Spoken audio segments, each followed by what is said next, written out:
సత్యం మహిమ. నవనీతపురాన్ని సత్యశీలుడనే రాజు పాలిస్తూ ఉండేవాడు. అతడు పేరుకు తగినట్టే సత్యాన్ని నిష్ఠగా పాటిస్తూ ధర్మపరుడై ఆదర్శంగా జీవిస్తూ వచ్చాడు. సత్యశీలుడి ఇంట లక్ష్మి, యశస్సు, ధర్మము, సత్యము, శౌచము మొదలైనవి ఇల్లు కట్టుకున్నాయని చెప్పుకునేవారు. వర్తకం పెంపొందితే దేశ సంపద పెరిగి జనులు సుభిక్షంగా ఉంటారనే ఉద్దేశంతో సత్యశీలుడు ఒక ఆచారం అమలు చేశాడు. అతడు ప్రతి ఉదయము తొలిగా తన ప్రాంగణానికి వచ్చి ఎవరు ఏ సరుకు విక్రయించినా సరే బేరం ఆడకుండా కొంటూ ఉండేవాడు. వర్తకంలో దెబ్బతిన్న వాళ్ళు, అమ్ముడు కాక సరుకు దిగబడిపోయి నష్టపడిన వారు ఉదయమే తమ సరుకును రాజుగారి వద్దకు తీసుకుపోయి అమ్మి తమ నష్టం కొంతవరకు పూడ్చుకునేవారు. నవనీతపురంలో ఒక నిరుపేద బ్రాహ్మణుడుండేవాడు. అతన్ని దారిద్ర్యం పట్టి ఎన్ని ప్రయత్నాలు చేసినా వదిలింది కాదు. ఈ దారిద్ర్యం ఎవరూ కొనని సరుకులాగా నన్ను వదలకుండా ఉన్నదే, దీన్ని నేను వర్తక ధర్మంలో రాజుగారికెందుకమ్మరాదు అనుకున్నాడు బ్రాహ్మణుడు.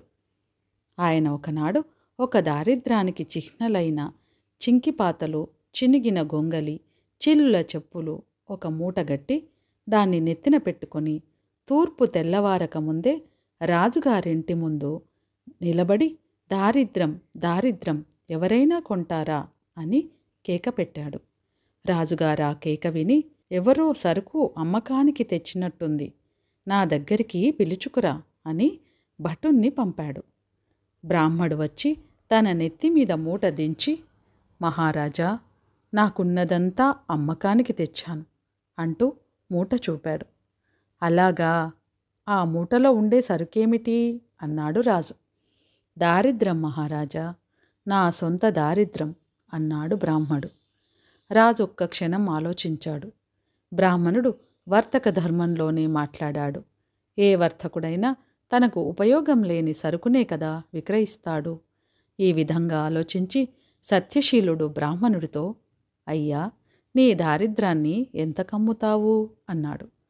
500 వరహాల కమ్ముతాను అన్నాడు బ్రాహ్మణుడు. రాజు బ్రాహ్మణుడికి 500 వరహాలిప్పించి అతని చింకిపాతల మూటను తన సామాన్ల కొట్లో పెట్టించాడు. ఆ రాత్రి రాజు నిద్రపోతుండగా ఒక కల వచ్చింది. ఆ కలలో ఒక దేవతా స్త్రీ లాంటి మనిషి తన ఇంటి లోపల నుంచి బయటికి పోతూ అతనికేసి వచ్చింది. ఎవరమ్మా నీవు, ఎప్పుడూ మా ఇంటికి వచ్చావు, ఎందుకు పోతున్నావు అని సత్యశీలుడామెను అడిగాడు. నేను లక్ష్మిని, ఇంతకాలము నీ ఇంట ఎంతో సంతోషంగా ఉన్నాను. కానీ ఇవాళ నీవు దారిద్రాన్ని కొని తెచ్చి ఇంట పెట్టుకున్నావు. అందుచేత నేనిక నీ ఇంట ఉండదలుచుకోలేదు అన్నదామె. నీ ఇష్టం, నేను రమ్మంటే నీవు రాలేదు, బుద్ధిపూర్వకంగా వచ్చావు, తగిన కారణం ఉండే వెళుతున్నావు, నేను ఆక్షేపణ చేయలేను అన్నాడు సత్యశీలుడు.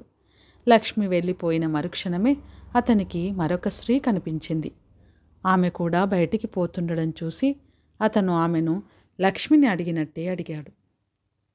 నేను ధర్మాన్ని, లక్ష్మి వెళ్ళినాక నేనుండి నీకు ఏమిటి ఉపయోగం లేదు, లక్ష్మి ఉండబట్టే నీవింతకాలము నన్ను నిలబెట్టుకోగలిగావు అన్నది ధర్మదేవత. అలాగే న్యాయదేవత కూడా వెళ్ళిపోతూ ధర్మం లేని చోట న్యాయం మాత్రం ఎలా ఉంటుంది అన్నది.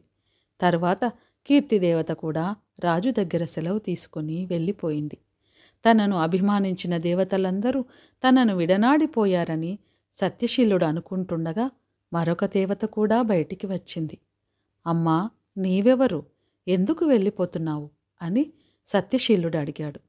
నేను సత్యాన్ని, మిగిలిన వాళ్ళందరూ వెళ్ళిపోయాక నా మీద నీకు పూర్వం ఉండిన ఆదరం ఇక ముందు ఉండదేమో అని అనుమానం వేసి నేను కూడా వెళ్ళిపోతున్నాను అన్నది ఆ దేవత. అమ్మా, నీ ఉంటే చాలుననే కదా మిగిలిన వారందరినీ పోగొట్టుకోవడానికి సిద్ధపడ్డాను. వారందరూ వెళ్ళటం సక్రమంగా ఉంది, కానీ నీవు వెళ్ళడం సరికాదు. నా మాట నమ్మకపోతే న్యాయదేవతనడిగిరా అన్నాడు సత్యశీలుడు. నీ వల్ల నాకే అపచారమూ జరగలేదు, అందుచేత నేను నిన్ను విడిచిపోను అంటూ సత్యం తిరిగి లోపలికి వెళ్ళిపోయింది.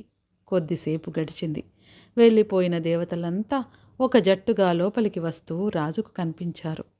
అందరూ నాతో అసంతృప్తి చెంది వెళ్ళిపోయారు కదా, ఏం తిరిగి వస్తున్నారు అని రాజు వారిని అడిగాడు. సత్యం ఉండే చోట మేముండక తప్పదు. మాతో పాటు సత్యం కూడా వచ్చేస్తుందనుకున్నాము, రాలేదు. అందుచేత మేమే సత్యం ఉన్న చోటికి తిరిగి వస్తున్నాము అన్నారు వాళ్ళు.